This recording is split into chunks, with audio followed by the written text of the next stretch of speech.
3 মাসের মধ্যেই আপনি ফেসবুকের টাকা অবশ্যই পকেটে নিতে পারবেন। আমি 4টি পয়েন্ট বলবো, এই 4টি পয়েন্ট যদি আপনারা মনোযোগ সহকারে বোঝেন এবং মেনে চলেন তাহলে অবশ্যই ফেসবুকের টাকা আপনি পকেটে নিতে পারবেন। প্রথম যে পয়েন্টটি হচ্ছে সেটি হচ্ছে আপনার একটি স্বচ্ছ ফেসবুক প্রোফাইল বা পেজ থাকতে হবে।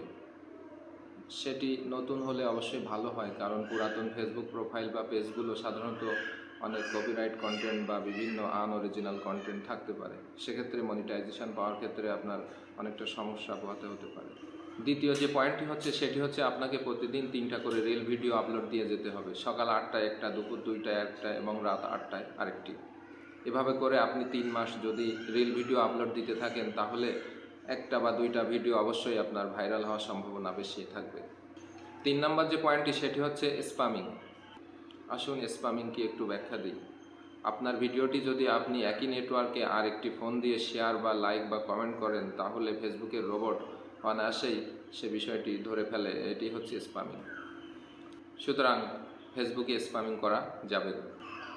চতুর্থ যে পয়েন্টটি সেটি হচ্ছে আপনার ভিডিওটি যে কোয়ালিটির বা যে ধরনের সেই ধরনের অন্যান্য যারা ভিডিও আপলোড করে তাদেরকে আপনি ফলো দিয়ে রাখবেন এবং তাদের ভিডিও প্রতিনিয়ত কমেন্ট করবেন এবং লাইক করবেন।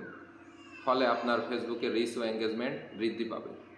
কমেন্টগুলো অবশ্যই গঠনমূলক এবং আলাদা আলাদা হতে হবে, অর্থাৎ ইউনিক হতে হবে। এবং আরেকটি প্রধান যে বিষয় যেটি এখনও বলা হয়নি সেটি হচ্ছে আপনার পেজ বা প্রোফাইলে আপনি নিয়মিত লাইভ করবেন। লাইভ করলে আপনার মনিটাইজেশনের ক্ষেত্রে অনেকটা সহজ হবে, কারণ ফেসবুক কর্তৃপক্ষ এই প্রোফাইল বা পেজটি যে আপনার সেটি খুব সহজেই ধরতে পারবে।